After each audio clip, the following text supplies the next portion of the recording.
On the night of Thursday, June 5th, 1980, 25-year-old Karen Strom pulled her yellow Camaro into the front driveway of her two-story house in Woods Cross, Utah, a small suburb of Salt Lake City. Karen and her husband Steve stepped out and approached the house, which was yellow like the car. And that was not a coincidence. Karen just really loved yellow, and Steve had been more than happy to go along with her when they bought the place. The two of them had just come from dinner, and when they were all dressed up for a night out, some people found it hard to believe that Karen and Steve were just this average couple who lived in a small Utah suburb. Instead, they thought the pair looked more like a Hollywood couple. Karen had long blonde hair and light eyes, and she always looked right at home behind the wheel of her sleek sports car. Steve was tall with red hair and a red beard, and whenever they had their photo taken together, it was like they knew exactly how to pose. However, despite what some people thought about them based on their good looks, those who actually knew Karen and Steve understood that they were just like most young people in the area. They worked hard at their jobs, they talked about starting a family one day, and they loved living in the safe, secluded neighborhood not far from the beautiful Wasatch Mountains. Karen and Steve headed inside the house, and Karen turned on the TV, and then both of them sat down on the couch to watch. But while Karen leaned back and got comfortable, Steve couldn't seem to settle down. They'd gone out to dinner to celebrate both Steve's 27th birthday and also their 7th anniversary. Now, Karen was ready to relax for the rest of the night, but she knew Steve couldn't really do that. Because he still had to go to work that night. He had a late shift at a local factory that went all the way until 7:30 the following morning. So, as Karen sat there, Steve tried to sit for a little while, but then just began getting up and collecting things he would need for work, and then he would come back to the couch, but would be anxious and get up again and get something else that he would need for work. Now, Karen knew that Steve would much rather finish the birthday and anniversary celebration at home with her than go to the factory. But the truth was, Karen actually couldn't wait for Steve to go to work. Because even though she'd gone out with Steve to celebrate and she was now laughing and chatting with him on the couch, in reality, Karen didn't want to even be in the house with her husband anymore, and she'd felt this way for months. Karen and Steve had been high school sweethearts, so they'd been together since they were teenagers. Back in school, Karen had been outgoing and extremely popular, while Steve had always been quiet and a bit shy. But when they'd met at school, they'd gotten along right away, and they had fallen in love fast. So in 1973, not long after they'd graduated from high school, they got married, and then they moved into a small apartment together and began their lives together. And for a time, the marriage had been everything Karen had dreamed of. She and Steve weren't rich by any means, but they were smart with their money, and they had eventually saved up enough to move out of their first small apartment and buy the yellow house that Karen had loved so much. And back then, the two of them had seemed like partners in everything.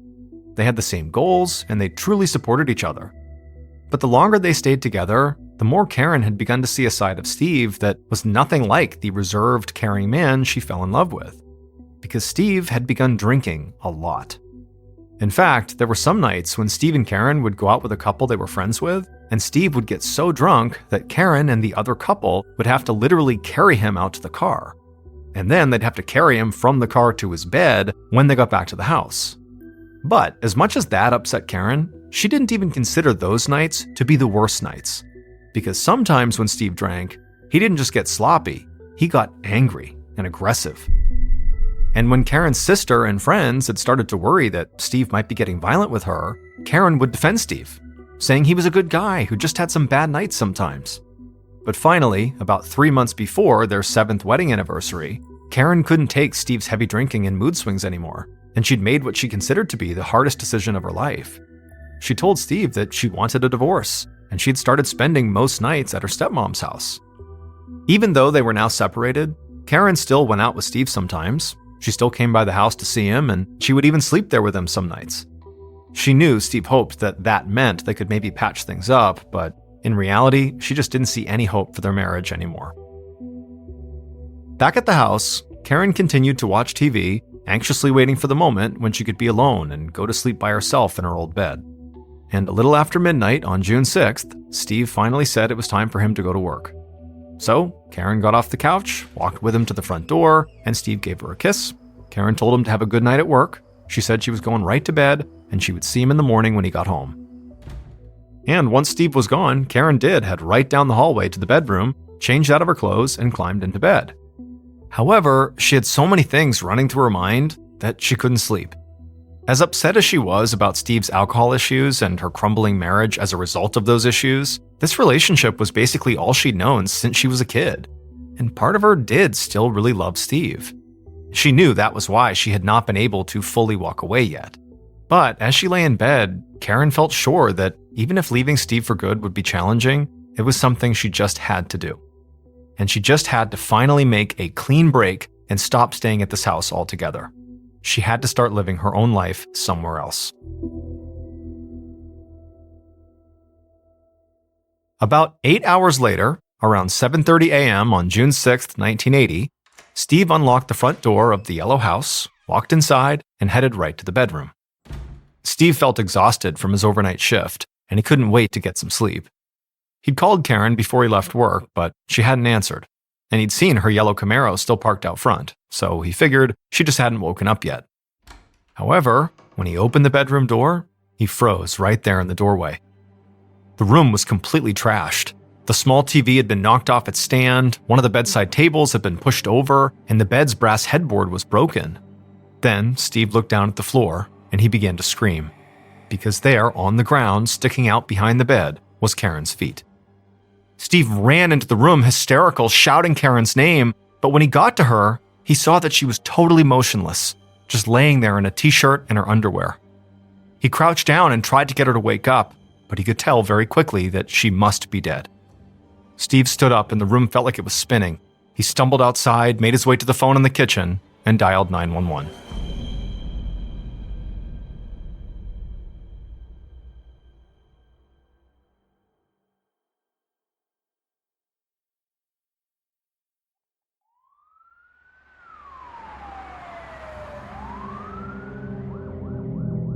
Later that morning, Detective Clarence Montgomery of the Woods Cross Police walked towards Karen and Steve's front door.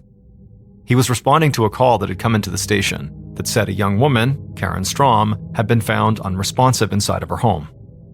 As he approached the door, Detective Montgomery saw a uniformed officer standing in the front yard, along with a red-haired man who had his face buried in his hands.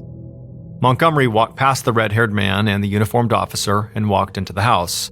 There, he connected with another uniformed officer who'd arrived first at the scene, who would tell Montgomery that Karen was deceased. And then he led him down the hallway to the bedroom. At the threshold of the bedroom, Montgomery slipped on a pair of gloves. Then he walked inside, and right away he noticed the TV on the floor and the broken bed. Then he walked around the bed and crouched down over Karen's body, and he saw there were deep purple bruises on her neck and throat. And Montgomery just couldn't believe it, because he figured that these bruises were a clear sign that Karen had been murdered, strangled to death. But Woods Cross, Utah, where Montgomery had worked as a cop for a decade, was a very safe and quiet town. And in the 45 years since the town had been founded, there had literally never been a reported homicide. Montgomery stood up and told the other officer to radio in for a forensics team. While Montgomery waited on the forensics team, the other police officer, the one who was first on the scene, radioed the station to have them inform the medical examiner's office about the case, and then that officer left to go contact Karen's family to tell them about her death. So while that was happening, and while Montgomery was just waiting, he just did a complete sweep of the bedroom on his own. Now, despite having never handled a homicide case before, Montgomery knew instinctively that for the room to look like this, to be in complete disarray, could indicate that perhaps a robber was here and had ransacked the place, in addition to, killing Karen. However, after doing the sweep of the bedroom, Montgomery did not come to that conclusion. Instead, he believed someone had come into this bedroom with the sole intent to kill Karen. And the broken bed and the TV on the floor meant one thing: Karen had put up a real fight for her life. So Montgomery went back to Karen's body, and what he saw now seemed to support his theory. The detective found scratches on Karen's arms that looked like defensive wounds, and he also saw that parts of her fingernails had broken off. Not long after Montgomery had fully searched the room, the small forensics team arrived and they did the same thing. And they came to the same conclusion that Montgomery had, that very likely this was a targeted attack on Karen and that Karen had fought back really aggressively. And so they thought that if that was the case, very likely her attacker then had physical marks left on them from Karen. The forensics team dusted the room and the entire house for fingerprints, They also clipped parts of Karen's fingernails and took blood samples from her clothes to save as evidence for possible testing at the crime lab. So in 1980, DNA testing was still in its earliest phase, and it would be years before police departments would use it in investigations. Still, forensic technicians were aware that advances in investigatory technology could happen fast, so they would often collect evidence that they knew they couldn't really test yet, in the hope that maybe at some point in the future, if a crime remained unsolved, new technology and testing would make that evidence viable.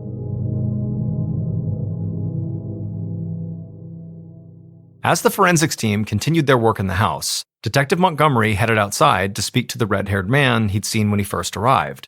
The man Montgomery now knew was Karen's husband, Steve. Montgomery could immediately see that Steve was a mess. He was sobbing and looked like he was struggling to catch his breath. Montgomery honestly felt bad for him. However, in a case like this, the spouse was the first suspect. So, after approaching Steve and introducing himself, he began by asking him where he'd been that morning and also where he'd been the night before. Through tears, Steve told Montgomery about his and Karen's dinner, how he'd left her to go to work at the factory around midnight, and that he'd gotten back home around 7:30 that morning. Steve said he'd unlocked the front door, gone right to the bedroom, and found Karen. As Montgomery heard this, he immediately focused on the part where Steve said he unlocked the front door, because Montgomery had not found any evidence of forced entry into the house. But if Steve was telling the truth about the door being locked when he got home, Montgomery thought whoever attacked Karen had to have a key. Or it had to have been someone Karen would open the door for late at night. But before Montgomery could question Steve further, he heard the sound of a car screeching to a halt right outside the house. The detective looked up, saw the car door fly open, and watched as a young woman who was maybe 20 years old marched towards him. And this young woman pointed right at Steve and shouted, "He finally did it! He killed her!" Steve stammered, and Montgomery rushed over to the young woman, trying to keep the situation from getting out of hand. Montgomery tried to calm this young woman down, but it clearly was not working.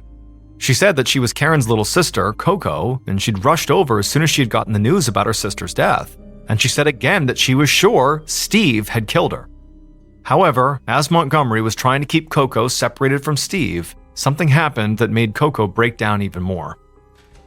The front door of the house opened, and members of the medical examiner's staff wheeled Karen out in a black body bag. And Coco saw it and just crumbled. She started sobbing uncontrollably, and then she told them not to do that, not to take Karen away. Everything about this was new for Detective Montgomery. He'd never dealt with a murder case, and he already felt like the situation at the house was spiraling totally out of control. He knew he needed to act fast before things got worse, so he called an officer over to stay with Karen's sister and to make sure she was okay. He had no idea if there was any truth to the accusations Coco had thrown at Steve, or if it was just how she was dealing with her anger, shock, and grief. But that didn't matter right now. Montgomery marched back across the yard and told Steve they needed to talk down at the station right now. Not long after that, Detective Montgomery led Steve into a small office at the police station. And once they were sitting down, it was clear Steve was still visibly shaken. Montgomery asked him a few basic questions about his and Karen's marriage. He wanted to know if they'd been fighting or had been experiencing any financial problems, anything like that. Steve admitted that he and Karen had hit a rough patch recently, but he said they were working things out. They'd been in love since they were teenagers, and they were both committed to trying to make the marriage work. He said they'd just gone out the night before to celebrate their anniversary, and then Steve said again that after that he'd gone to work right around midnight, and he said everything seemed fine, and that Karen had told him she would see him in the morning. As Steve spoke, Montgomery made a note of Steve's work schedule. Then he asked if there was anyone other than family that Karen might open the door for late at night. Steve nodded and gave Montgomery a list of some of their closest friends. After that, the two men talked for a bit longer, and then eventually Montgomery told Steve he could leave for now. However, the police would soon follow up. After Steve left, Montgomery sat alone for a while, thinking through Steve's story. It'd be easy enough to follow up on his work alibi at the factory, but right now, Montgomery had no idea of Karen's actual time of death. For all he knew, Steve was her killer, and maybe he killed her before he even went to work, and everything he said about discovering Karen's body could just be a complete lie. However, for the time being, he had no evidence pointing directly at Steve, or really anybody else. So, he looked down at the list of friends that Steve had just given him, and he saw one name that might help him verify Steve's alibi and allow him to learn more about Steve and Karen's marriage all at once. The man's name was Ed Owens, and he was Steve's coworker and one of the couple's friends.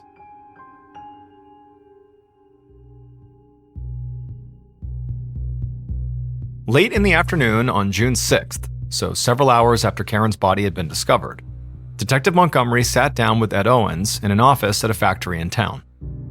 Ed sat there in silence for a minute, with a stunned look on his face. He couldn't believe the news Montgomery had just given him about Karen's murder. He said it didn't make sense. People loved Karen. She was beautiful and kind and caring. Montgomery acknowledged that, but he stayed on task, and he asked Ed if he'd seen Steve the night before.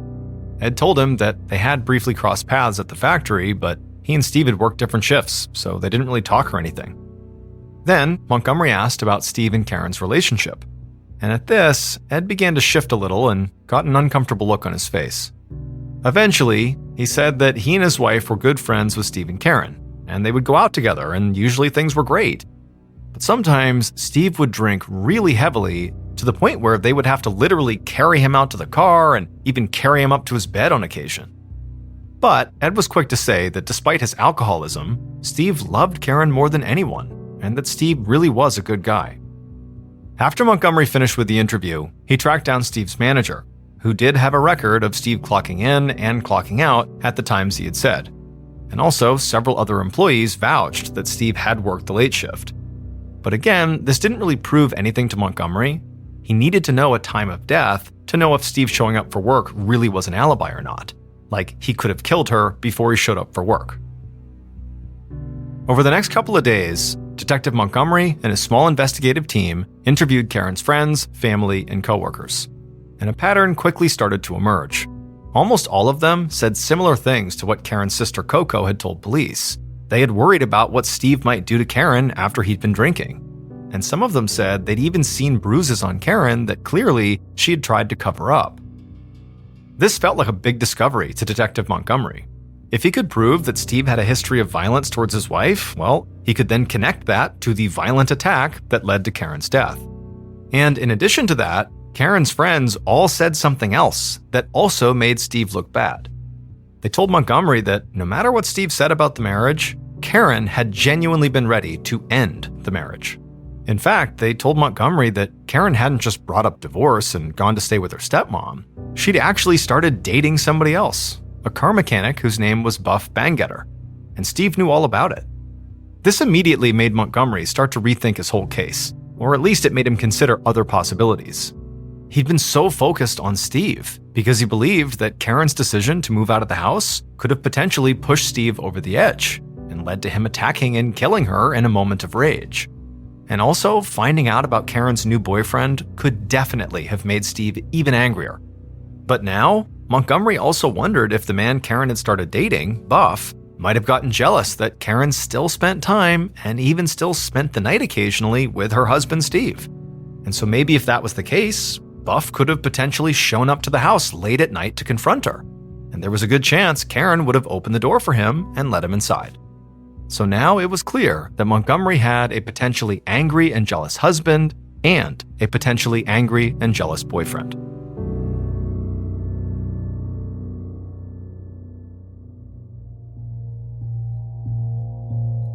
On June 8th, so 2 days after Karen's body had been found in her room, Detective Montgomery sat down with the man Karen had started dating before she died, Buff Bangetter. Buff was cordial and cooperative right from the start. He said he was 35 years old, so about 10 years older than Karen, but he said the age gap really hadn't mattered. He said the two of them had hit it off soon after they had met a couple of months earlier. They both loved cars, and they both dreamed of starting a family someday, and they both desperately wanted to be in a healthy relationship that was built on kindness and mutual respect. Buff also said that he knew all about Karen's relationship with her husband Steve, and he never did anything to stand in the way of it. In fact, he said he didn't have any issue at all with Karen spending time at the house and even staying with Steve overnight. He knew they'd been together a long time and they were still married, so Buff said the last thing he wanted to do was get in the way if there was a chance that maybe Karen and Steve could save their marriage. As Buff said all this, Montgomery got the impression that Buff was truly heartbroken about Karen's death, like he did not come off as if he was lying. Still, that didn't mean he was innocent. After all, Buff's alibi was pretty weak. He said on the night that Karen got murdered, he'd been at home by himself. After their talk, Detective Montgomery let Buff go. He wasn't going to cross Buff off his suspect list by any means, but the interview with Buff didn't do much to change Montgomery's mind about Steve. He believed there were just too many factors that still made Steve the most likely killer. Now, Montgomery just needed some piece of hard evidence that would help him cement that theory. The next day, June 9th, so 3 days into the investigation, Detective Montgomery sat at his desk, reading over the autopsy report that he'd been waiting for. The medical examiner had determined that while there were clear signs of a physical altercation before death, there was no indication of sexual assault. He also stated that the cause of death was indeed strangulation. Now, this did not surprise Montgomery. It had seemed clear to him that Karen had been strangled from the moment he saw her body. But as Montgomery continued to read, he saw there was a note from the medical examiner that made him feel like suddenly everything was falling into place. Because the autopsy report stated that Karen's time of death could have been anywhere between 10 p.m. on June 5th and 2 a.m. on June 6th, which meant that Karen's husband Steve, who did have an alibi for being at work just after midnight, could have, based on timeline, killed her in the couple of hours before he left. And so Detective Montgomery stood up at his desk and sprung into action. He sent officers out to go get Steve and bring him back to the station. Later that afternoon, Montgomery was once again sitting across from Steve. But this time, Steve wasn't crying and trying to catch his breath. Instead, he just had an angry and annoyed look on his face. And Steve didn't waste any time. He told Montgomery that everything he'd said in their first meeting was the truth. Karen had been fine the last time he saw her. He also said he loved his wife and would never hurt her. Then, Steve did something that took Montgomery completely by surprise. Steve leaned in across the table and literally demanded that the police give him a polygraph test right now. Now, even highly cooperative suspects do not volunteer to take polygraphs before the police have even mentioned it. But Montgomery said he'd be happy to accommodate Steve's wishes. So, a little later that afternoon, officers hooked Steve up to the polygraph machine and asked him a series of questions pertaining to his relationship with Karen and to his whereabouts on the night of June 5th and the morning of June 6th. And when the results quickly came back, it showed that Steve had failed. Going over those results, Detective Montgomery was now absolutely convinced Steve was the killer. However, he knew polygraph tests were not admissible evidence in court, so he had to find something more tangible if he wanted to put together a case that the district attorney would be willing to take on. So again, Montgomery had to let Steve go. And this really frustrated him, because Montgomery was feeling an enormous amount of pressure to solve this case. He wanted to get justice for Karen and her family, but he also knew that since this was the first murder case in the community, he was now setting a precedent. And he wanted to prove that the people of Woods Cross could trust their police force to get the job done.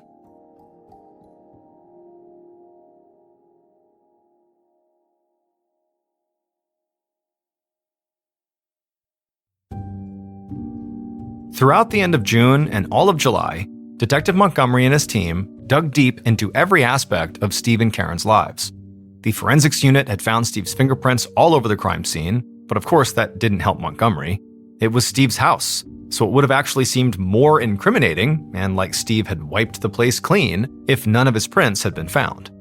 So Montgomery and his investigators interviewed and re-interviewed Karen's sister Coco, Steve's co-worker and the couple's friend Ed Owens, and anybody else they could find who was even remotely close to Karen. And during these interviews, talk of Steve's drinking and potentially violent nature towards her kept coming up. Then, Montgomery talked to one of Karen's co-workers who he hadn't spoken to at the beginning of the investigation, and she said that a few months earlier, when Karen had come into work, it was plainly obvious that she had caked layers of makeup onto her neck and throat. But the woman said that despite all that makeup, she could clearly see there were dark bruises on Karen's neck. Seeing these bruises, this coworker had gotten really concerned and had asked Karen what was going on. And she told her that she had gotten the bruises when Steve tried to strangle her. And as soon as Montgomery heard this, he believed he'd finally gotten the break in the case that he needed. As far as he was concerned, this proved not only that Steve had a history of violence, but that he had already strangled his wife at least once. And so Montgomery knew his next step was to secure an arrest warrant for Steve Strom. By August of 1980, so about 2 months after Karen's murder, Steve had been arrested and was being held in custody. And over the next month, as Steve sat in prison, Detective Montgomery believed that he and his team had put together a very strong case and that Steve would soon be found guilty of murder. But in September, Montgomery got a phone call at his desk, and he heard the district attorney's voice on the other line. And the DA said he'd just gotten some really bad news. The judge had ruled that the story Karen's coworker had told about Steve strangling Karen was inadmissible as evidence. The judge had determined that witnesses could only testify on what they'd seen, not just what they'd heard. And Karen's coworker had simply passed on information about Steve strangling Karen that she said Karen had told her. Nobody, including that coworker, had actually seen Steve strangle Karen. As Detective Montgomery listened to the DA, he got a sick feeling in his stomach, and things only got worse. The DA said the issue with the coworker's story had raised concerns about any story from one of Karen's friends or family who said they believed Steve had physically assaulted Karen.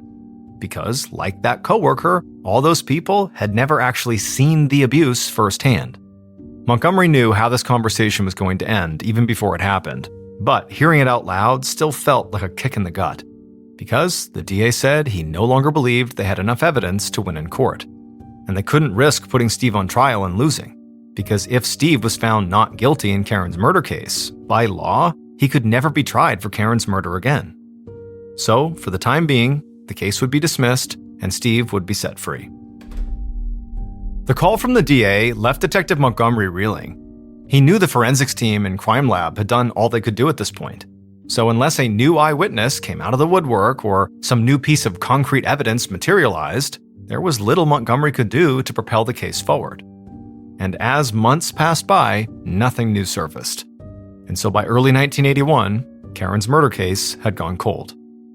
Still, Montgomery continued to work the case whenever he had time, and he fielded regular calls from Karen's sister Coco, who desperately wanted updates. But Montgomery never had any news for her. Eventually, Detective Montgomery retired from the force, and at that point, the first reported murder in the history of Woods Cross, Utah, basically disappeared from the public eye. However, decades later, Karen's name would once again dominate the local news.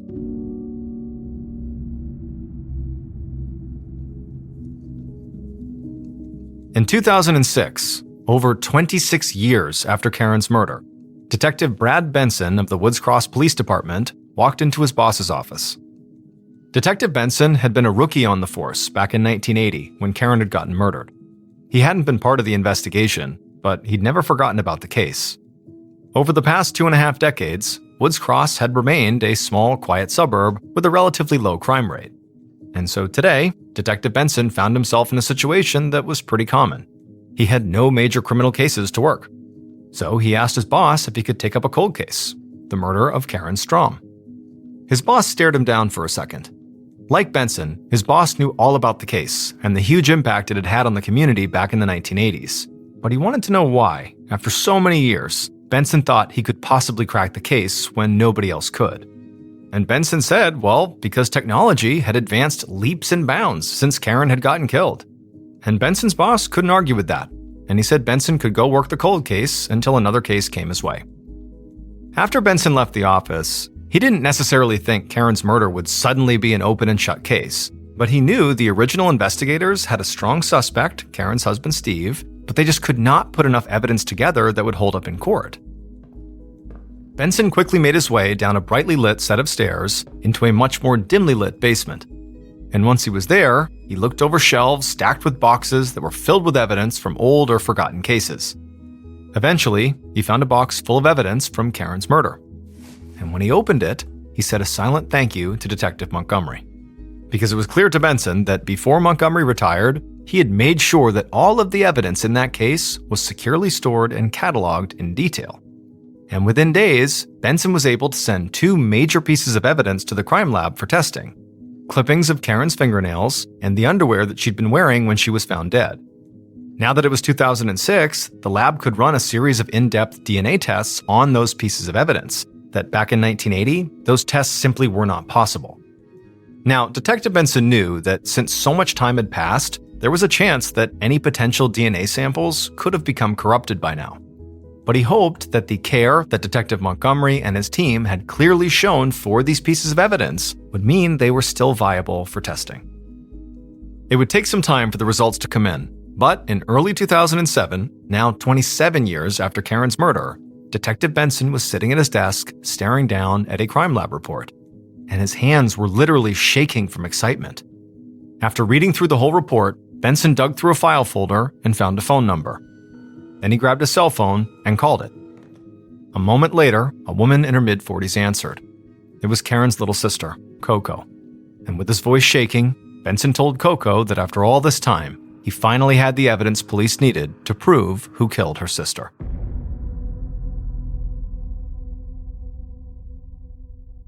Based on DNA test results, evidence found at the crime scene, and interviews conducted off and on over the course of 27 years, this is what police believe happened to Karen when she was murdered in early June of 1980.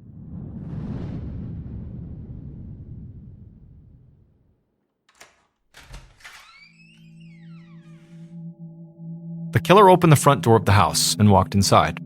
It was dark and quiet, and they slowly made their way down the hall towards the bedroom. When they reached the bedroom, they opened the door. In the moonlight shining through the window, they could see Karen lying in bed. But as the killer stepped into the room, Karen woke up, startled, and she sat upright. The killer then moved towards the bed and said something out loud. Karen could smell the alcohol in their breath and shouted for them to get out. But the killer moved fast. They lunged towards the bed and grabbed Karen by her shoulders. Karen dug her fingernails into the killer's arms and gashed them, and the killer stumbled backwards. Karen leapt out of bed and tried to run for the door, but the killer caught her and grabbed her again. Karen kept fighting. The two of them stumbled through the dark room and slammed into a table, and a small TV crashed to the floor. Karen kept slashing at the killer's arms and face, but she just couldn't break free. The killer pushed her back across the room. They knocked against the bedside table, and the killer threw Karen onto the bed. The killer then leapt on top of her, but she just kept fighting back. Both of them hit against the brass headboard, and the two brass bars just broke. Karen kicked and clawed, and she did get away from the bed again, but this time, the killer grabbed her and slammed her down to the floor. Karen felt the wind knocked out of her and she couldn't even move, so the killer pinned her down and tried to sexually assault her. But Karen still fought back, and so the killer panicked and just wrapped their hands around her throat and began to squeeze, and Karen choked and gagged and struggled to breathe until she died right there on the floor next to her bed.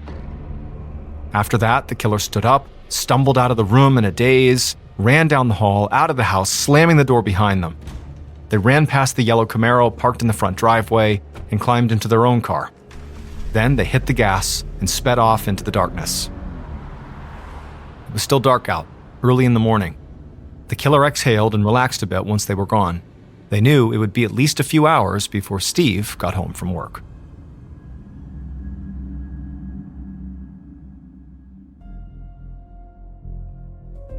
Despite Detective Montgomery, his team, and Coco's wholehearted belief that Karen's husband Steve had killed her, that was not the case.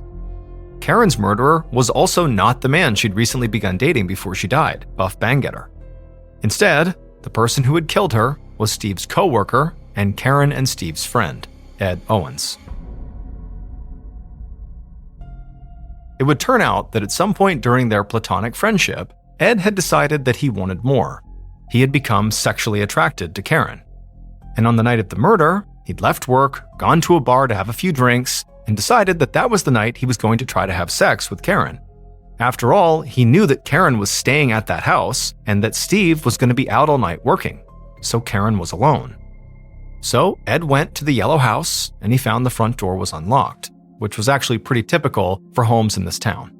In fact, police were never sure if the door had actually been locked when Steve got home the following morning like he said, or if he'd just misremembered.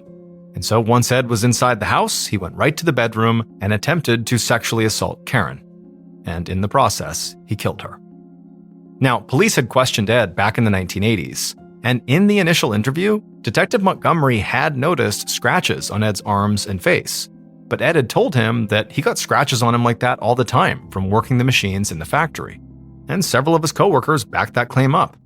A number of people had also said they saw Ed at a local bar around the time Karen had been killed. But moreover, Montgomery and the police just could not find any clear motive that would lead Ed to kill Karen. But over 2.5 decades later, when Detective Benson took over the cold case, he sent evidence back to the crime lab, and using the latest technology, the lab was able to detect traces of seminal fluid under Karen's fingernails and blood on Karen's underwear.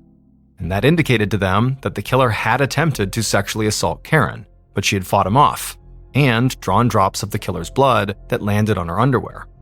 And both of those DNA samples found on Karen matched Ed Owens. Once Benson had this information, he tracked down Ed Owens, who was 56 years old at the time, and Ed would eventually confess to the murder. Ed was found guilty, and he received a sentence based on Utah's legal statutes from when the crimes had occurred. This meant Ed was sentenced to 5 years to life in prison, which had been the maximum sentence back in 1980. He would die in prison in 2021. On the afternoon of August 2nd, 1998, a 48-year-old, 6-foot, 6-inch tall hiker named Mike Turner stopped for a moment and took his bottle out of his backpack and took a sip. Mike was standing in a cluster of trees on the side of this mountain about 11,000 feet up, inside of an area in Wyoming called the Fitzpatrick Wilderness. The Fitzpatrick Wilderness is easily one of the most visually striking places in the entire world. It's like all of the extremes of nature kind of collided together in this one place. You have these massive, 13,000 foot tall snow-covered mountain peaks, you have glaciers, and then right below them, right at the base of these huge mountains, are all these lush green fields full of tall grass and flowers and animals running around and little streams and lakes. I mean, it's absolutely picturesque. In fact, some of the pictures of this area, they look fake. They're so ridiculous. But the real reason the Fitzpatrick Wilderness was known as this unbelievably beautiful place was because really it went kind of untouched by people because it was so hard to get to. I mean, basically the only people who stepped foot in this very surreal landscape were really experienced outdoors people like Mike Turner, because it took a lot of know-how just to get to this area and to survive in this area. This is a very, very rugged place.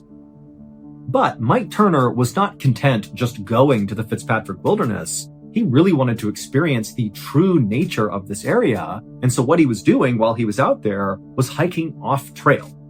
And so he's in this totally remote place, hiking around in an area that was not even marked on a map. Now, to anybody who has not done any compass and map navigating out in the wild, this might seem totally reckless. And to a degree, it sort of is. But it's something that people totally have a knack for. I can speak from my own experience. When I was in the military, we did a lot of compass and map navigating, like in the backcountry in Alaska and also in California. And I was terrible at it, but I can tell you some of my classmates definitely had sort of like an innate skill to understand where they were in relationship to terrain features. And then if you combine that with proper training and experience, I mean, these guys got really good at just being able to navigate with a map and compass. And so Mike was one of those people that really was an excellent navigator. And so walking off trail like this in such a remote place was sort of routine for him.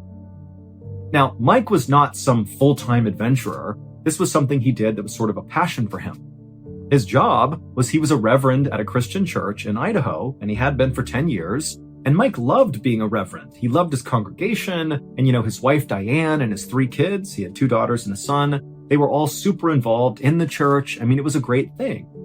But at the same time, being a reverend was a lot of work, a lot of responsibility, and a lot of stress. And a way that Mike had found to kind of cope with that growing stress of being a reverend was to go out hiking. He actually found, sort of ironically, that when he was out in nature hiking, he felt closer to God than when he was inside of his church preaching. And it was because he sort of looked at the world as this grand gift from God and imagined being in the Fitzpatrick Wilderness, looking at this unbelievable terrain. I mean, it looks like, God made this. I mean, who else could? This is so strikingly beautiful. And so with that as context, on this particular day that Mike had stopped to sip water 11,000 feet up on this mountainside, this was actually the 4th day of a 9-day pre-planned solo hike through this wilderness that Mike had been planning out for over a year. Now, even though Mike was a very skilled hiker and backpacker and survivalist, he knew doing any sort of really long solo hike came with a whole bunch of risks that only really come if you're solo hiking. The biggest risk being that if you get into trouble when you're out on a solo hike, well, you're all alone, so you better have a really good plan for what you're going to do if you get into trouble. And so Mike had come up with a great plan. He had spent that whole year mapping out this off-trail path he was going to take over these 9 days. It was a 60-mile trip through the Fitzpatrick Wilderness, and he drew out basically exactly where he expected to go on a map, and he gave that map with all the different coordinates and exactly where he'd be on each day to his wife, who also was a very enthusiastic hiker. And he told her, on the 9th day, you're going to meet me at this spot at the end of the 60 miles at noon on this 9th day right here, and I will meet you there and you can take me home. However, that plan had changed on that 4th day as Mike was sipping his water on the mountainside. And only Mike knew it because he had no way to communicate back to his friends and family. Cell phones were very primitive at the time, so he couldn't just call somebody. I mean, basically, if he deviated his plan, he was the only one who would know. Now, the reason why Mike, on the 4th day of this 9-day trip, decided to alter his course made a lot of sense. So even though Mike was technically solo hiking, he was not actually alone. With him was the family dog named Andy, who was a very good-natured black lab mix who loved going hiking. And over the course of the previous day and then into this 4th day, he and Andy had been up at elevation at about 13,000 feet, walking on some icy parts of the mountain, and Andy's paws were getting really raw from kind of walking on the jagged ice. And that day, on the 4th day, Mike had noticed Andy was whimpering and struggling to keep up when normally Andy was super energetic and running all around. And he knew that, my course that I'm supposed to be going on for the next few days is going to be going all through these mountains with all this ice. And I don't think Andy can keep up. He's not going to be able to do it. And so he had decided to side skirt the mountains to avoid the ice. And even though this path was definitely going to take him a little bit longer, it would still bring him to the same destination, to that same pickup spot where his wife and his family would be waiting for him. Now, Mike understood that by deviating his route, not only would his family not know, like they would have no idea where he was, but also this secondary route he'd be taking to save Andy's paws was going to take a little bit longer than the intended course would take. And so he knew he was not going to be there at the time he said he would. So he was not going to be there at noon on the 9th day. It was going to be maybe the 10th day or beyond. But Mike had planned for this contingency. He had brought extra supplies specifically if he had to extend his journey. And so he felt confident that even though this was a big risk, to take this path that nobody knows he's on, he felt he could do it with no problems. And so after Mike finished taking a sip of his water, he pulled a bowl from his pack that was for Andy, and he poured some water in it, and he placed it on the ground, and Andy kind of made his way over and began lapping at the water. And as he did, Mike looked down and saw Andy's tail wagging happily, and Mike felt confident, seeing how much better his dog was already doing, that this was definitely the right decision. Taking this secondary route was definitely the way to go. But as Mike waited for his dog to finish drinking, Andy suddenly stopped and then lifted his head up with his ears perked up like he had sensed something. And then before Mike could stop him, Andy just took off running into the trees and disappeared. Now, Andy was a playful dog that periodically kind of ran around on the hikes like this. But remember, Mike is out in the backcountry and he's deviated his path. He needs to be really sure of where he is. He can't afford to make mistakes here. And if Andy just goes rogue and he has to go chase after him, the opportunity to get turned around or lost, or maybe come in contact with some big predator that maybe Andy has sensed, were pretty high. And so Mike grabbed the bowl and took off running into the trees after Andy. And after going into those trees, he emerged on the other side, Mike did, and suddenly he was hit with this incredible view, kind of looking down towards this lake. And there was this huge clearing on this side of the mountain that was filled with these huge boulders, like boulders the size of small cars, and they were everywhere. Basically, the mountain, as it eroded, chunks of rock were rolling down into this clearing that was sort of at a slant down towards this lake, and it just filled the entire clearing with boulders, to the point where you really couldn't actually walk on solid ground. The only way to get from where Mike was and where Andy was, because at this point, he could see his dog was making his way towards the lake. Clearly, that's what Andy had sensed, the lake, and he was going to get a drink or something. And so Mike knew to get to his dog, he would basically have to climb onto the boulders and jump from rock to rock all the way to his dog. And so Mike tried calling for Andy one more time to stop and come back, but Andy was on his own program going towards the lake. And so, resigned to the situation, Mike climbed on top of the first boulder and began jumping boulder to boulder in the direction of his dog.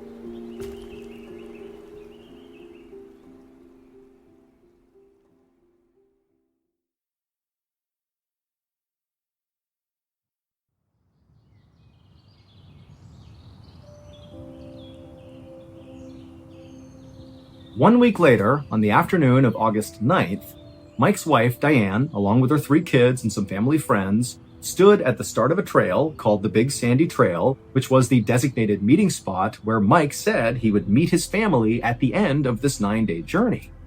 And as Diane stood there at this meeting place, she kept anxiously checking her watch. Mike was late, and not just a few minutes late, he was a full 24 hours late. Mike was supposed to be there on the 8th at noon, and now it's the 9th, and he's still not here. But remember, Mike is a guy that did stuff like this fairly regularly. He was very competent out in the wild, and everybody knew when he went off on this journey that of course there was some variability to when he would actually arrive at the meeting place. Despite Mike saying, I'll be there on the 8th at noon, Diane and her friends and family all sort of felt like, well, I hope he's there at noon, but realistically he might be, several hours or maybe even a day late, and that's okay. And so the day before, when he didn't show up at noon, people were anxious, but they were okay. Now, 24 hours later, and still Mike has not shown up, there's no trace of him, Diane and her kids and the family friends, they were starting to worry. And in fact, before Mike left on this trip, he told Diane that if for some reason he does not show up on the 9th, so 24 hours after he said he would be there, and it's past 4 o'clock on the 9th, this is the trigger point, that Diane should call the authorities and assume something is wrong and send out a search party. And so Diane is checking her watch on the 9th, and soon enough, it's 4 p.m., Mike's not here, 4:05, 4:10, 4:15, still no Mike. And even though she knew her husband said, now it's time, go get the authorities, she just couldn't bring herself to do it. She felt like it's such a huge to-do if you get a search party organized out here. I mean, that's a massive effort, super expensive. And she felt like the second she told authorities that Mike would come walking out of the wilderness with a big story to tell and a big apology for being late. And so she convinced herself that, you know what, give him one more day, I'm sure he's bound to show up. But the next day, on the 10th, when still there was no sign of Mike, that morning, Diane did go to the authorities and she reported Mike missing. And just as she expected, a massive search was launched for Mike. But you need to keep in mind here that again, Diane and the searchers and everybody besides Mike has no idea that he has altered the path he was on. And they're going to be searching this massive expanse of wilderness that even with the best of conditions, knowing exactly where someone is on their route, I mean, it's so hard to find people out here. I mean, it's totally rugged. Things are obscured from view, from the air, from the land. There are areas you can't even get to. There's predators out there. I mean, this is a dangerous thing to be doing. And again, they don't know he's not even on that path anymore. He's deviated. And so, despite helicopters in the air, horseback teams out in force, hundreds of volunteers combing the area looking for Mike, nobody found a trace of him. And after 2 weeks went by with this huge search producing nothing, they finally had to call it off. And so, of course, Mike's family is just unbelievably devastated. They have no idea what's happened to Mike.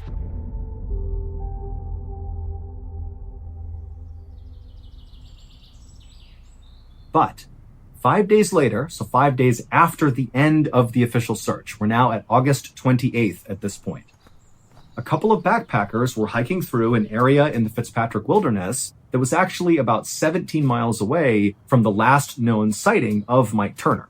Now, that was not when he went through the trees and saw the boulders. This was around the time Mike literally began the 9-day epic journey. Somebody had seen him in one area, and so where these two backpackers are is about 17 miles away from there. And so these two backpackers, they were aware that Mike Turner was missing because there were flyers up all over the place around the outside of the Fitzpatrick Wilderness at the beginning of all the trailheads and in town and all over the place. So they were aware of this, aware that Mike was missing and his dog was missing. And as they're just sitting there taking a break, this totally emaciated, ragged-looking black lab came out of the tree line, whimpering and looking like it was on its last legs. It was Andy. And right away, these backpackers knew that's the missing dog.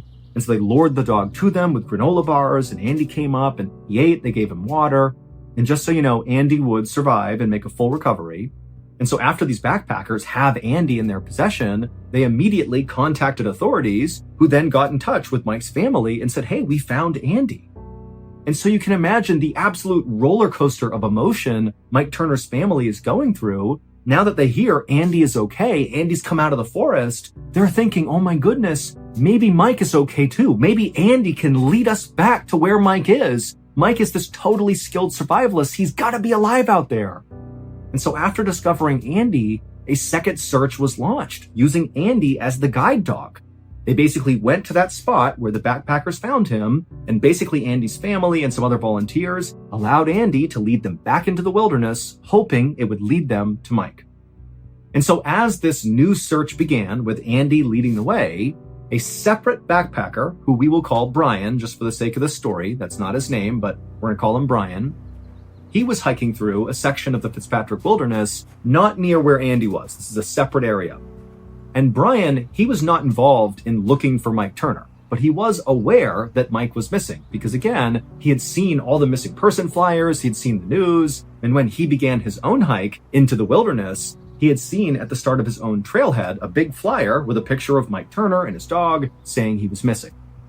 So Brian's aware of Mike Turner's absence, but he's just going on his own hike into the wilderness. And after a few days of solo hiking his way into this totally rugged expanse, he eventually reaches this kind of dense cluster of trees about 11,000 feet up on the side of a mountain, and he walks through those trees, and when he emerges on the other side, out in front of him, sloping down to a lake, is this unbelievable boulder field that practically takes his breath away. But that was not the thing that really got his attention. Instead, as he's taking in these boulders and this unbelievable view of the mountains in the distance and this lake, he noticed there was a man sitting on a rock fairly far across this boulder field with his back to Brian, just staring at the lake. Now, remember, this is like the middle of nowhere, and Brian certainly was not expecting to come across any other person on this journey. And so naturally he thought, okay, I need to go up and make sure this guy is okay, or if nothing else, I want to talk to him. I mean, this is a very rare thing to come in contact with other people out here. And so Brian began walking towards this guy to see what was going on. Well, that man was the missing hiker, Mike Turner. My goodness, did Mike Turner have a story to tell.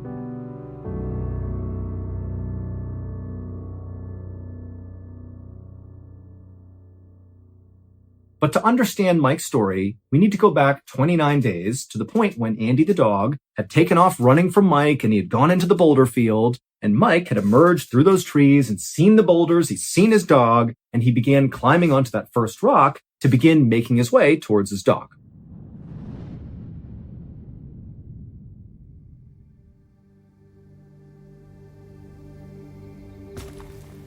So Mike, he gets up on that rock, and he begins hopping from boulder to boulder to boulder. And at first, it's going fine. He gets about halfway across the boulder field. He's, yelling to Andy to stay put, and he's kind of making his way. It's all good. But then he reaches this one particularly large boulder that when he jumped onto it, it was kind of unstable, and it began to wobble under his feet. And so instinctively, Mike tried to leap off of the wobbly boulder onto another boulder that was right nearby. But when he jumped, he sort of undershot this second boulder and so did not land on it and stay put on it. Instead, he kind of hit the face of this second boulder and slipped down to the ground. Didn't hurt Mike, he's just now on the ground in this small space between the boulders. However, unfortunately, the wobbly boulder right behind Mike, well, it didn't just continue to wobble, it wobbled to the point where it rolled forward and literally came to a rest against the second boulder that Mike had just jumped onto and failed to land on top of. Basically, wobbly boulder impacted second boulder, sandwiching Mike between them. But critically, it did not harm Mike. This is going to take some explaining, but it'll make sense after I go through it. Wobbly boulder had what looked like almost a U-shaped cutout on the face of the wobbly boulder. Like imagine a perfectly round boulder, but there's like a divot kind of sitting on the front of it. And it just so happened that on the second boulder in front of wobbly boulder, it also had a sort of divot on the face of it, kind of looking like a U-shape. And when these two boulders collided, these 800-pound boulders, Mike happened to be standing exactly in the position where those two cutouts wrapped around him like shackles. They basically pinned his ankles together, where he could not pull his legs up and out of this totally tight space that was just big enough to hold his legs in place. It was like he was anchored to the ground. But again, Mike is unharmed. His legs aren't broken, he's not battered, nothing. He just cannot move. Now, Mike instantly would have known this is a really big issue because he can't move these 800-pound boulders. They are 800 pounds. And he's by himself, minus his dog, who can't really help him with the boulders. And so Mike immediately just jumps into, oh my goodness, I have to find a way to somehow just move these boulders even just a millimeter, a centimeter would be enough to free his feet. And so he pulled off his bag, and one by one, he pulled out every piece of equipment he had, including his camera tripod and his stove and whatever he had. And he did everything he could to try to pry these stupid boulders off of him, but they would not budge. And so after 2 hours of trying in vain to free himself, it dawned on Michael that he was not going to be able to free himself. The only way he was getting out of here is if somebody found him and rescued him. And so Mike, doing his best to stay calm, he pulled out his journal he had brought along for this trip in order to detail, his closeness with God and, what he was learning throughout this journey. And he began documenting what happened to him to include, why he was in this boulder field, what he was doing when he got stuck, how he wound up in these sort of granite shackles, so to speak. He also very clearly in his writing was very much putting his faith in God to get him out of here. He wrote in his journal on this first day, 2 hours into this predicament, I am in your hands, Lord. I don't know what I may face. The idea being, I don't know what's going to happen to me, but my faith is in you. I know you will help me through this. And so after writing this initial entry, Mike turned his attention to survival. Like not trying to push the boulders off, but trying to survive amidst the boulders as long as possible. And so he pulled out his blue sleeping bag and kind of wrapped it around himself to insulate himself. He got out his stove, and there was some snow in reach, and he began putting snow in his stove and melting it to create water. And he also pulled his tent flap over the top of him. He was basically setting up camp inside of these boulders. And that first night must have been absolutely horrifying. The temperatures dropped down to near freezing, even though during the day it was over 100 degrees Fahrenheit. But that night he's in this horrible position, just trapped with his own thoughts, just hoping and praying that, God was going to get him out of here.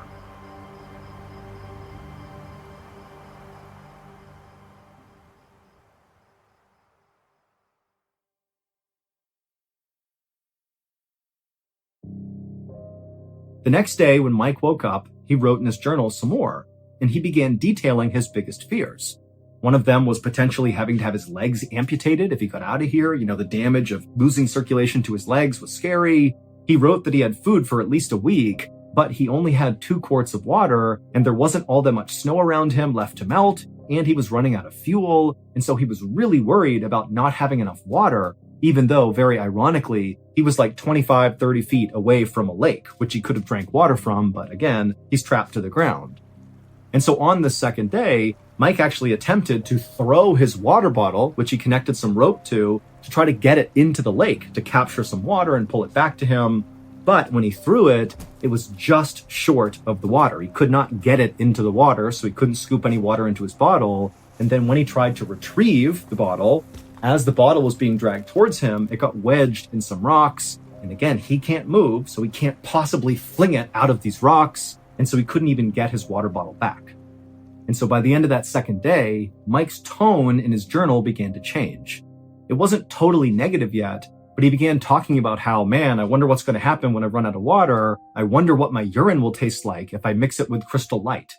So it was kind of like he was joking about the fact that he was going to try to make his pee taste better, but it also showed he was beginning to realize just how serious the situation was.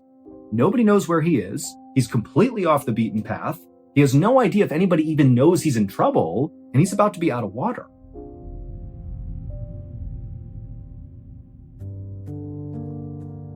The next day, so the third day of being trapped inside of these boulders, Mike would once again begin writing in his journal.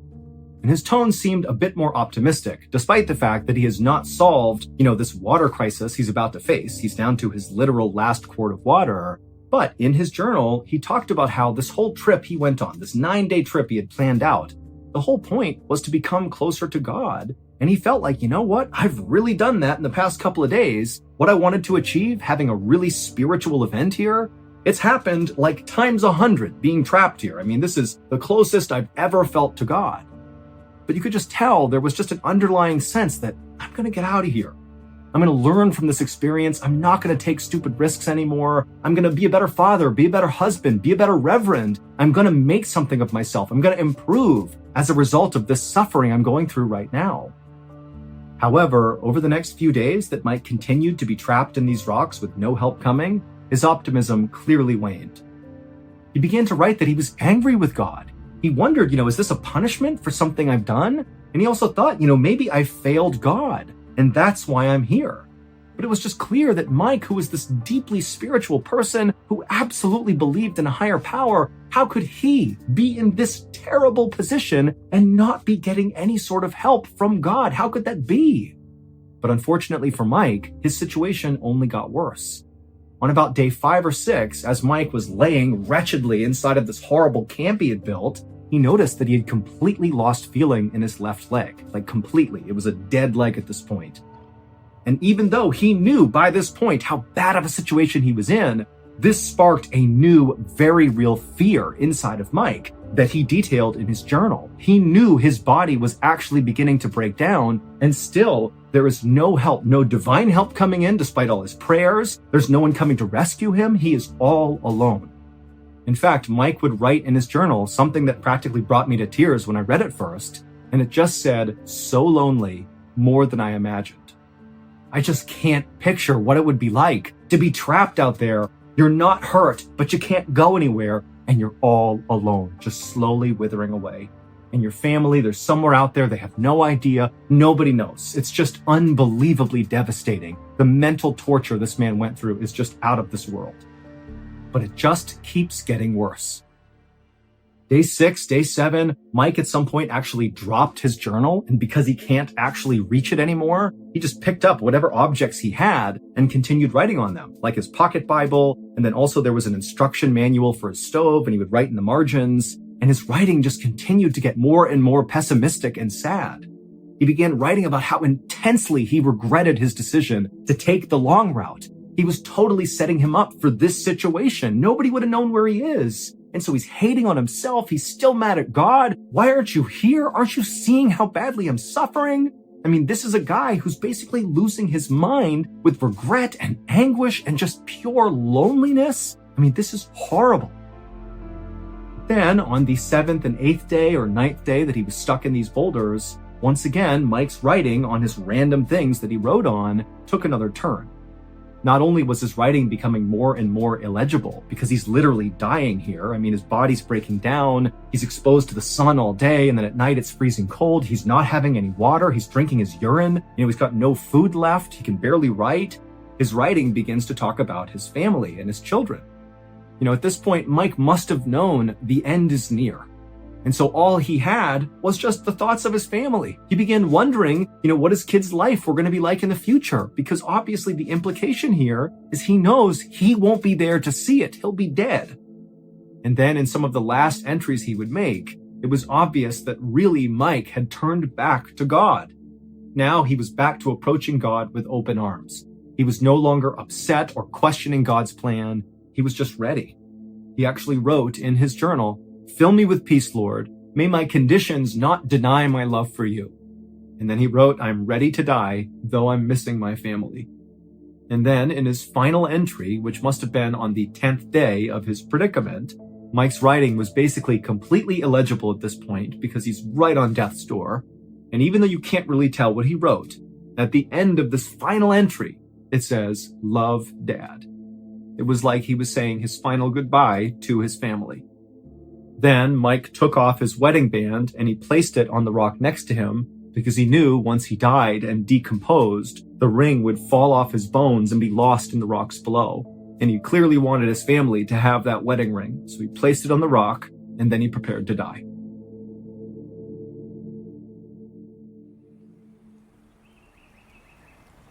When Brian the hiker walked up to the sitting man he saw on this boulder, he realized almost immediately that that was Mike Turner because he had seen the missing person flyers before he came into the wilderness. And so knowing this is the guy they're looking for and knowing he couldn't move him, covered him up, and then he took Mike Turner's wallet, which contained his ID, and then as fast as he could, Brian the hiker made his way back to the beginning of the trailhead and contacted authorities. I will say it took Brian almost 3 days to contact authorities, and he was going as fast as he could retracing his steps. So that really gives you a sense of really just how remote of an area Mike was in when he passed away. And then also it would turn out that Andy the dog, who was leading that secondary search, he wouldn't find Mike before Brian would. But once they discovered where Mike had died and they checked the direction Andy was taking his family, it was obvious that Andy was heading in that direction. He was a faithful dog going back to save his owner. He just wasn't going to get there in time. And to close the story out, making it even more tragic, on the day that Mike left his wife Diane and his 3 beautiful children to begin this 9-day trek, after he left, Diane received a bouquet of flowers in the mail that Mike had sent that he knew would arrive after he had left. And attached to this bouquet was a note. And the note was written to Diane, and it just said, "Thank you for letting me live this adventure. Know that wherever I am and whatever I'm doing, I'm thinking of you."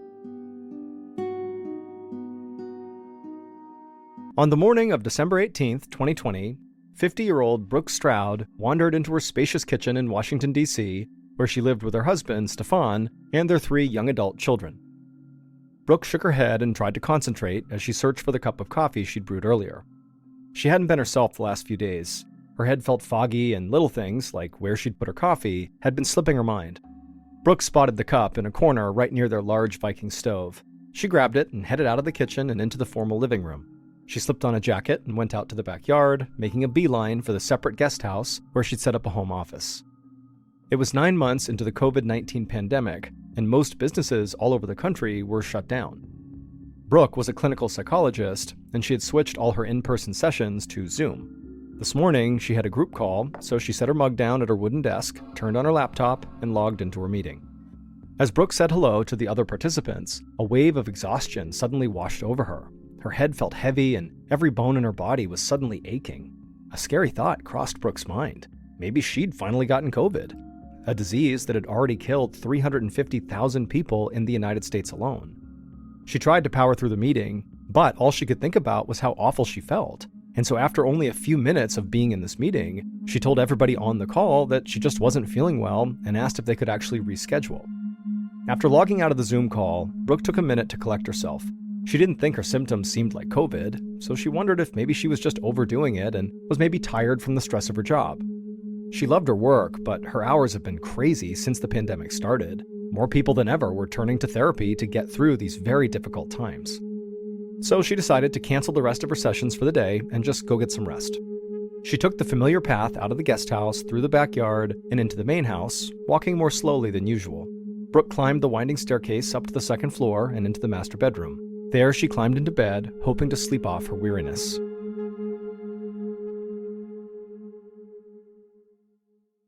Hours later, around noon, Brooke blinked her eyes open. Groggily, she sat up and felt around the bed. Her crisp white sheets were now totally damp with sweat. Brooke touched her forehead and realized she was burning up. She stumbled out of her bed and into the bathroom to take her temperature, and she saw it was 100 degrees Fahrenheit, and so she knew she was officially sick. Brooke tried to figure out what to do. She needed to get herself tested for COVID as soon as possible, but at-home COVID tests were not available at this time, which meant she'd have to set up an appointment with her doctor. Until she had the results, she could stay in her bedroom to avoid infecting her family potentially, but then she realized it was likely too late to actually isolate herself. Her youngest kids, 19-year-old Alex and 17-year-old Olivia, had come home from college and boarding school for the holidays a few days earlier, and they were probably already exposed to whatever Brooke had. So she decided it likely made the most sense to just kind of go about her day as usual, but at the same time, try to keep her distance from the kids and her husband. So Brooke put her hair up in a messy bun and headed downstairs. A few hours later, Brooke gathered everyone for dinner. She sat at one end of their long table, while Stefan and the kids were at the other. Brooke wasn't up to cooking, so she ordered takeout from an Italian place, and the table was overflowing with pastas and salads. Alex and Olivia piled their plates high. They always had big appetites when they came home after months of school cafeteria food. Brooke was glad to see her kids eating, but for her, her fever was still burning, and she felt barely hungry at all. She pushed her pasta around her plate as her kids talked about what their semesters had been like with all the COVID protocols. Alex went to college in North Carolina, and Olivia was a high school senior at the same all-girls boarding school in Virginia that Brooke had actually attended.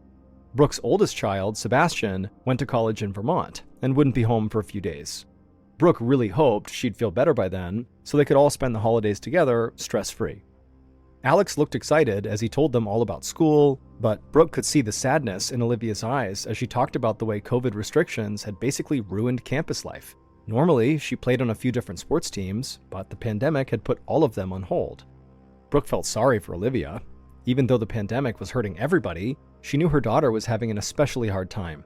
She had looked forward to being a senior for so long, and now that she was, everything seemed to be falling apart. But Brooke's job was to be Olivia's mom, not her therapist, and they were all trying to figure out how to adjust to this new normal. After everyone was done eating, Brooke suggested they watch an old Christmas movie. Brooke took a seat at the opposite end of the couch from Stefan and the kids, and then willed herself to stay awake. Even after napping for several hours that day, she was still exhausted. About halfway through the movie, Brooke noticed her husband massaging his temples, and he also had a strained look on his face. She asked him what was wrong, and he explained his head was pounding. Brooke suggested he go check his temperature. Maybe he had a fever too. They paused the TV, and Stefan headed upstairs, holding onto the banister for support.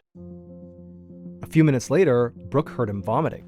So she mustered what little strength she had left and ran up to find him leaning over the toilet bowl. She rubbed Stefan's back, trying to soothe him, but then she heard Alex and Olivia yell for her. Brooke told her husband she'd be right back, and she retraced her footsteps back to the living room. There, she found Alex and Olivia lying on the couch, clutching their heads in their hands as well. They complained that they also had terrible headaches. Brooke turned to go get them some water from the kitchen, while Alex shot up from the couch and ran to the guest bathroom. A second later, Brooke heard him retching too. And as if on cue, Olivia started dry heaving as well. Brooke ran to the kitchen at this point and grabbed a trash can, and she made it back to the living room just in time to set the bin in front of her daughter as she threw up all of her dinner. The following afternoon, Brooke and Stefan sat next to each other inside of a small exam room at their family doctor's office. Brooke had woken up that morning feeling like she'd barely gotten any sleep, even though she'd slept through the entire night, and the rest of her family felt just as bad, so Brooke had decided to get herself and Stefan checked for COVID. Brooke pulled her mask down under her nose, leaving just enough room for the nurse to insert a long nasal swab into her left nostril. It went so far back that it felt like Brooke's brain was being tickled. Her eyes teared up at the sensation, and she stifled a sneeze. The nurse rotated the swab around her nose for several seconds until it was coated with fluid, and then she repeated the same thing in Brooke's right nostril. And then she did the whole process all over again for Stefan. The nurse explained it would take about 24 hours for them to receive the test results by email. Then she took the swabs and left the room, while Brooke and Stefan checked out at the front desk. The next day, December 20th, 2020, Brooke stared at an email she had gotten from her doctor on her phone. She and Stefan were both negative for COVID, which was great, but they still felt horrible, and so clearly they were sick with something. Brooke decided to call Alex and Olivia's pediatrician to see if the kids should get tested for COVID too. But their doctor explained that it probably didn't make sense since Brooke and Stefan already tested negative. Whatever germs they had would have already infected the kids, but very, very likely it was not COVID. So the doctor recommended that everybody in the family just stay home, get some rest, drink lots of fluids, and surely this whole thing will just pass. However, a few days later, Brooke woke up aching all over still. Her fever had stayed steady at 100 degrees Fahrenheit, clouding her mind. The rest of her family felt just as bad too. Their headaches had never really gone away, and some mornings they still woke up feeling very nauseous. But Brooke fought through the fatigue and dragged herself out to her office in the guest house. She knew she was supposed to focus on resting and powering up her immune system, but she felt a responsibility to her clients. Her family was not the only one struggling right now during this weird holiday season. So Brooke settled in at her desk and logged into her first Zoom call. And as she took notes and chatted with other clients throughout the day, she felt herself perk up a bit. Slowly, her headache subsided, and the exhaustion that had usually overpowered her these last few days began to lift. Brooke thought about how good it felt to focus on other people for a change. Around 5 p.m., she wrapped up her sessions and made her way back to the house. She felt optimistic for the first time in a while that maybe she was finally getting over this illness. And so, Brooke, feeling really good, decided she would surprise the family by cooking a nice dinner. An hour later, Brooke called her whole family over to the dining room. She'd grilled some nice, thick steaks, figuring they could all use the protein. Brooke smiled as she doled out plates of food, silently telling herself that they would all be better by Christmas. She'd gotten sick before everybody else, so it made sense that she was recovering sooner too. But as Brooke took a bite of this food she made, she suddenly felt all that heaviness in her head and body start to creep back in. She told herself it was nothing, ignoring the queasiness that was growing in her stomach, and she managed to swallow a few bites of food before she just gave up. And she could see that the rest of her family also could not stomach their food either. Brooke watched Olivia push her salad around listlessly. She was usually so bubbly and full of life, but tonight, just like the rest of them, she looked defeated. Brooke sighed and began clearing their plates covered with uneaten food. After cleaning up, it took all the strength she had left just to shuffle upstairs and fall into her bed.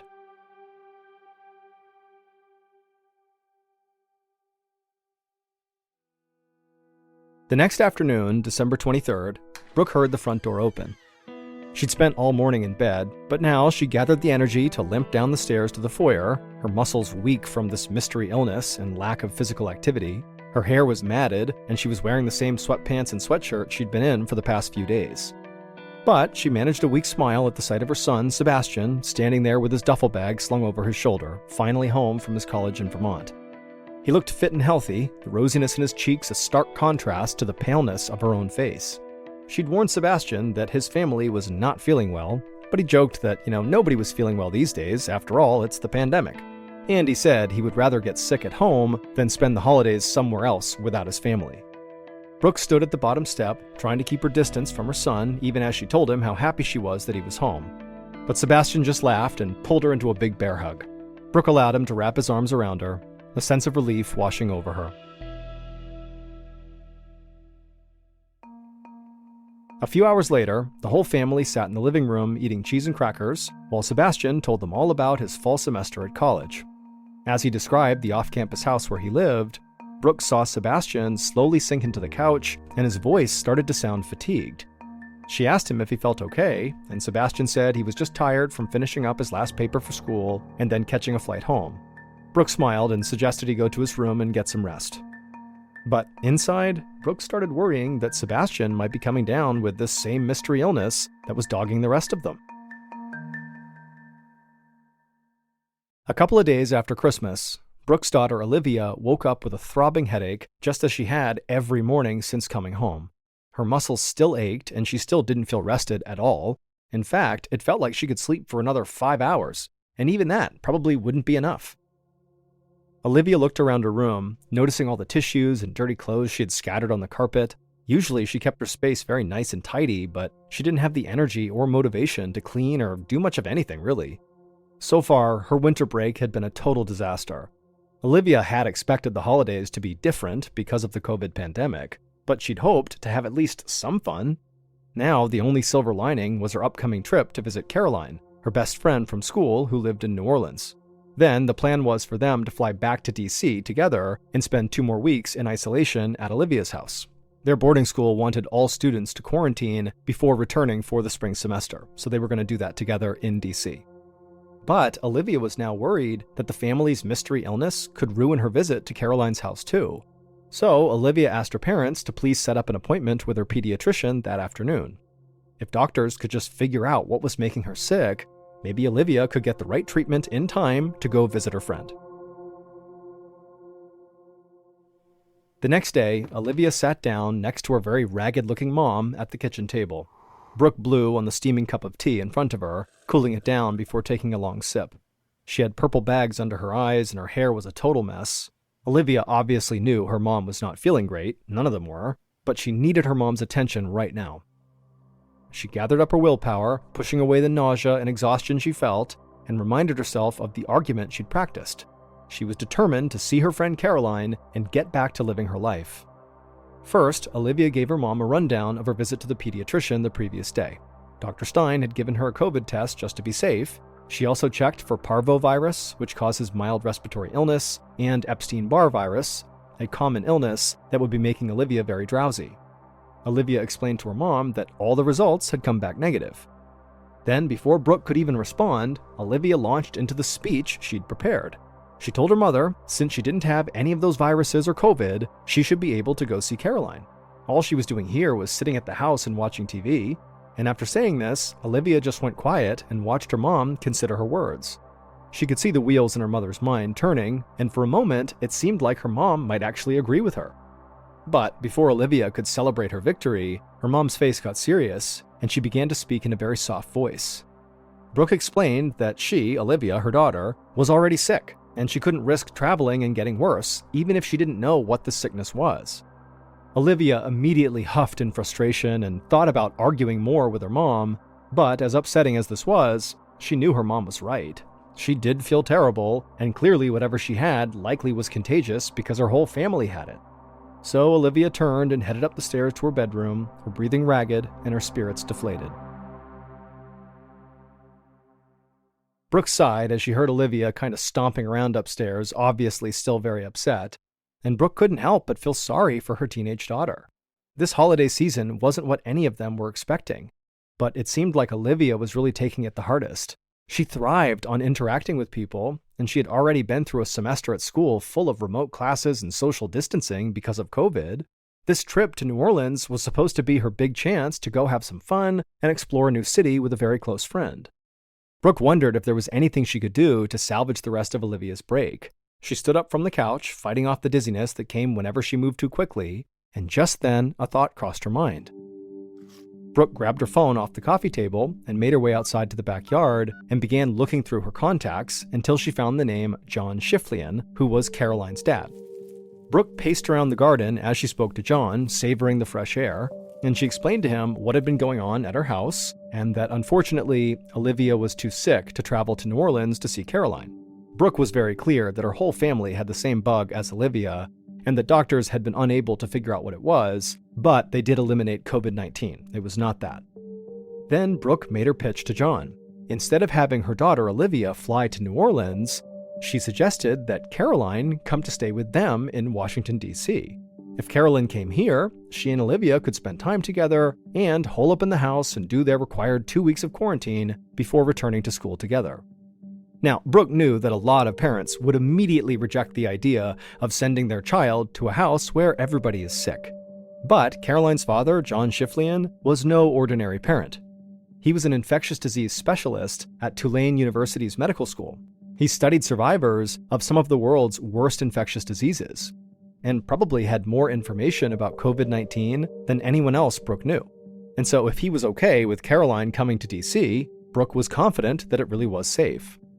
After Brooke made her pitch, there was a few moments of awkward silence, and then John responded. It was widely understood that the longer somebody was sick, whether with COVID or something else, the less infectious the illness becomes to others. If Caroline visited, she likely wouldn't get sick at all, or she'd get a milder version of whatever Brooke's family had. Regardless, she wouldn't be in any significant danger. And also, John knew his daughter would totally go for this idea. She wanted to see her friend. And so ultimately, John agreed to the idea. Brooke thanked John and assured him that she'd do everything she could to make sure Caroline was safe. John thanked her, and then they hung up, and then Brooke practically ran into the house to tell her daughter the great news. A few days later, in early January of 2021, Brooke made her way to the front door of her house. Before she could reach for the handle, Olivia came bolting out of the kitchen and shooed her mom out of the way with more energy than Brooke had seen in weeks. Her daughter was practically jumping with excitement. Olivia threw open the door and immediately wrapped her arms around Caroline. As Brooke watched her daughter light up, she told herself this was the right decision. She turned to Caroline and told her she was welcome to take her mask off. She'd be here for the next 2 weeks anyway, and her dad was aware of the situation. Caroline and Olivia grinned at each other, then they took Caroline's bag and headed upstairs to Olivia's room. A few hours later, Brooke was sitting in the guest house catching up on her paperwork when her daughter Olivia came rushing inside. In a panicked voice, she explained that Caroline had a splitting headache and was currently in the bathroom throwing up. Brooke shot out of her chair, dizziness and anxiety bubbling up inside of her at the same time. Brooke couldn't believe what she'd done. She'd promised John that his daughter would be safe here. Now she was just as sick as the rest of them. Brooke followed Olivia out of the guest house and back to the main house, fighting off dizzying vertigo with every step. The next evening, on January 5th, 2021, Brooke stood outside the bedroom where Caroline was staying. She was trying to figure out if Caroline was asleep or not. Brooke gently knocked, and a few seconds later, Caroline opened up. Brooke realized that Caroline was actually on a video call on her phone, and she quickly apologized, saying she could come back later. But Caroline said, "Don't worry about it, she was on the phone with her dad." Seizing the opportunity, Brooke asked if she could speak to him for a second. Caroline handed over the phone, and Brooke told John she was absolutely mortified at the way his daughter's visit had gone so far. She repeated the apologies she'd been giving Caroline ever since she got sick. But John just waved her apology away. He said it was okay, he'd been the one who signed off on this trip, and he knew that the whole family was sick. And so Brooke felt her anxiety ease a little bit. At least John was not openly blaming her for what was going on with Caroline. However, John wasn't quite finished with his response. He did want to call to Brooke's attention something that Caroline had brought up to him, something very important. Caroline had told him that her symptoms lessened whenever the girls went for a walk around the neighborhood. She also said that people seemed to get very sick very quickly when they came into the main house. That suggested to John that this was not an infectious disease. John thought it was much more likely that it was some kind of environmental illness, meaning there was something in the house doing it. And John actually had a sneaking suspicion about which environmental illness it was. So he recommended that Brooke go to the hardware store as soon as possible. There, she could buy a device that would prove John's theory. Brooke was shocked at what she was hearing, but she promised John she would go to the store first thing tomorrow morning, and then she passed the phone back to Caroline, anxious but excited that they might actually finally figure out what was making everybody sick. The next morning, January 6th, 2021, Stefan returned home from the hardware store with this new device in hand. Brooke grabbed her husband by the arm and rushed him inside, eager to see if Caroline's father had been right. She grabbed the device from Stefan and then hit the on button. And right away, the machine began blaring. The kids ran downstairs, shouting over the alarm to ask what was going on. Brooke pointed to the device and told Stefan to explain it to them as she fumbled with her phone. She very quickly dialed 911 and ran out into the yard, explaining to the dispatcher what was going on through panicked breaths. She pleaded with them to hurry.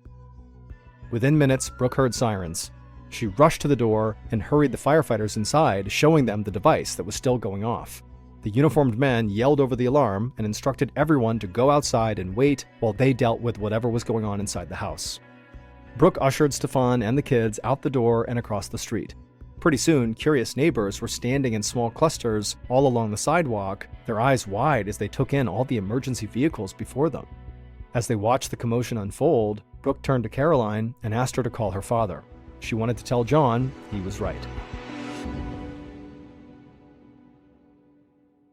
The firefighters would discover that Brooke's family had a serious carbon monoxide leak in their home, and everyone, including Caroline, had carbon monoxide poisoning.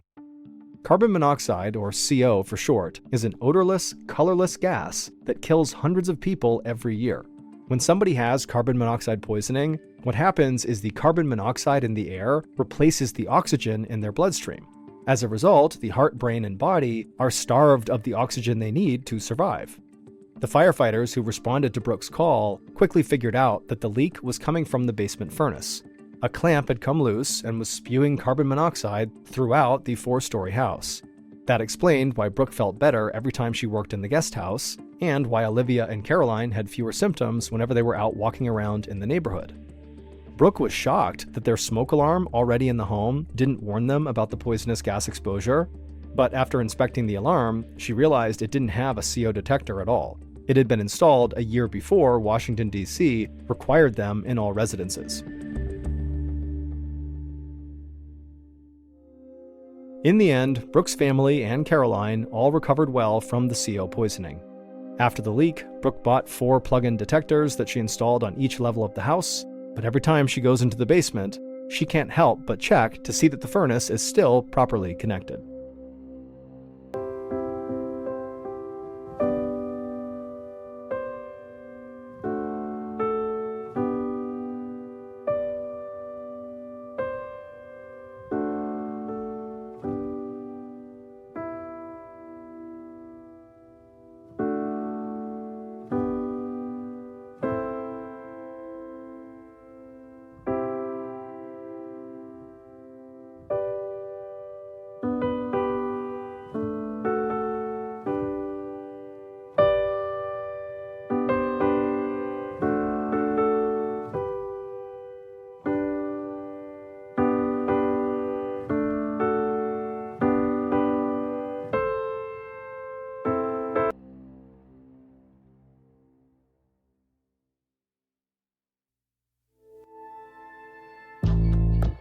From Ballin Studios and Wondery, this is Mr. Ballen's Medical Mysteries, hosted by me, Mr. Ballen.